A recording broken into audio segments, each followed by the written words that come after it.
wapitawo tinaona ndithu kuti achipani cha Democratic Progressive Party analemba ndithu chikalata kulembera mtsogoleri wa dziko lino Lazarus Chakwera kuti avomereze Mayamiko Nkoloma kuti akagwire ntchito ku bungwe la Malawi Electoral Commission ngati MEC Commissioner wa chipani chimene cha DPP.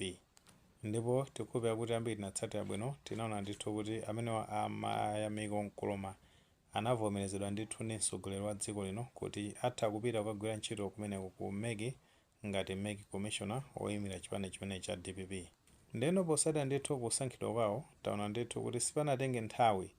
zapezeka zoona kuti chiganizo chimene chinapangidwa ndi mtsogoleri wa dziko lino maka kuvomereza kuti amenewa akagwira ntchito ku bungwe limene la MEC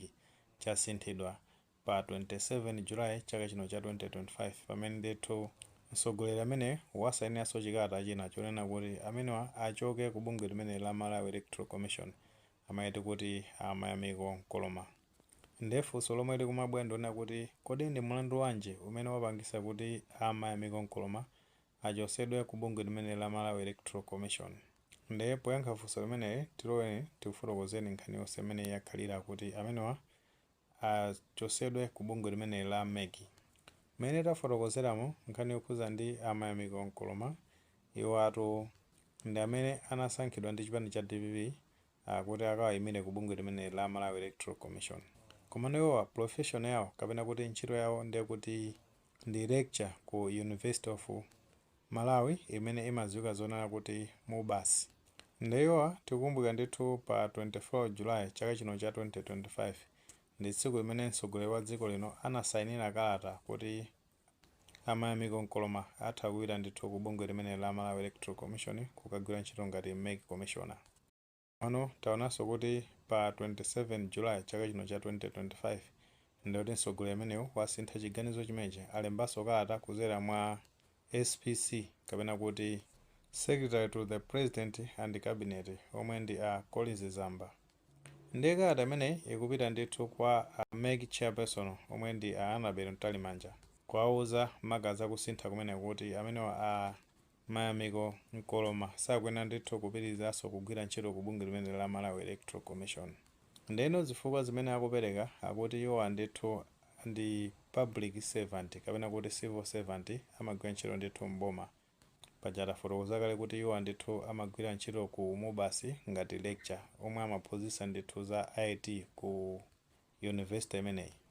Paja tikukhulupirira kuti ambiri tikutsatira bwino kuti malamulo samalola kuti munthu ngati agwira ntchito ngati civil servant sangagwirenso ntchito ku bungwe limene la Malawi Electoral Commission pokhapokha adachoka ndithu ku ntchito yomwe amagwira ngati public servant. Nkhani ngati imene sikuyamba kuchitika tikumbukiranso kuti pa 16 Julayi chaka chino cha 2025 achipani cha Democratic Progressive Party anaperekanso dzina kwa mtsogoleri wa dziko lino Lazarus Chakwera kuti asainire avomereze Makford Somanje kuti akawayimire ku chipani chimene cha DPP ku bungwe la Malawi Electoral Commission ngati MEC Commissioner wa chipani chimenechi. Komano amene waso sizinatheke tinaona ndithu kuti zina lawo silinavomerezedwe maka posatira ndithu kuti bungwe la National Council for Higher Education kapena kuna zoti nche linakana kuvomereza makatu zipepala za amenewa kapena kuna zoti ma certificate yawo akuti ndithu anali ndi zofowoka zina. Pa zifukwa zimenezo samayenera ndithu kuti akagwire ntchito ku bungwe limene la Malawi Electoral Commission, zomwe zinapangisa kuti chipani chimene cha DPP asankhe Mayamiko Nkoloma kuti akawayimire kumeneko. Apapanso ndi pamene taona ndithu kuti chiganizo chimenechi chasinthidwanso posatira ndithu kuti amenewa Mayamiko Nkoloma akuti ndithu akugwiranso ntchito mboma akuyenera ndithu kuti achoke ku bungwe limene la MEC. Komano aku chipani cha Democratic Progressive Party kudzera ndithu mwa Secretary General wa chipani chimenechi omwe ndi Peter Mukitho avomereza kuti auzidwa ndi mtsogoleri wa dziko lino kuti Mayamiko Nkoloma akuyenera ndithu kusagwira ntchito ku bungwe limene la MEC maka posatira ndithu kuti iwowa akuti agwira ntchito ngati civil servant. Iwo DPP anena zona kuti aperekanso dzina lina kwa mtsogoleri wa dziko lino kuti ndithu asankhe maka kuti avomereze dzina limenelo kuti apite akayimire ku bungwe limene la Malawi Electoral Commission. Kodi ndi phunziro lanji limene tingapeze mu nkhani imeneyi? nkhani ndonena kuti ku chipani chimene cha DPP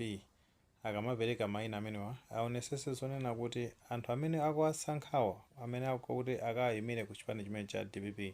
akuyena ndithu kuti akhale ndi zinthu zonse zowayenera bwinobwino maka kuopa kuti pasakhale china chilichonse chonamira kapena kuti excuse ina iliyonse yoyoka kumbali ya boma maka potsatira ndithu kusankhidwa kwa munthu amene akuti akawayimire ku bungwe limene la Malawi Electoral Commission. Kuthekatu muli ndi maganizo pa nkhani imeneyi pamene tikunena zonena kuti mtsogoleri wa dziko lino Lazarus Chakwera asinthanso chiganizo chimene anapanga maka kusayinira a Mayamiko Nkoloma kuti akayimire chipani cha DPP ku bungwe la Malawi Electoral Commission ngati MEC Commissioner. Ngati mwini maganizo amene mutha kutuza mu comment section, koma tikamapereka tilemekezenso maganizo anzathu. Tsaiwaliyo panga like video imene komanso panga subscribe channel chimene cha Fox Malawi News 18 ndicho ngati nkhani zambiri zikamachitika ndoti zitha kufikirani mosa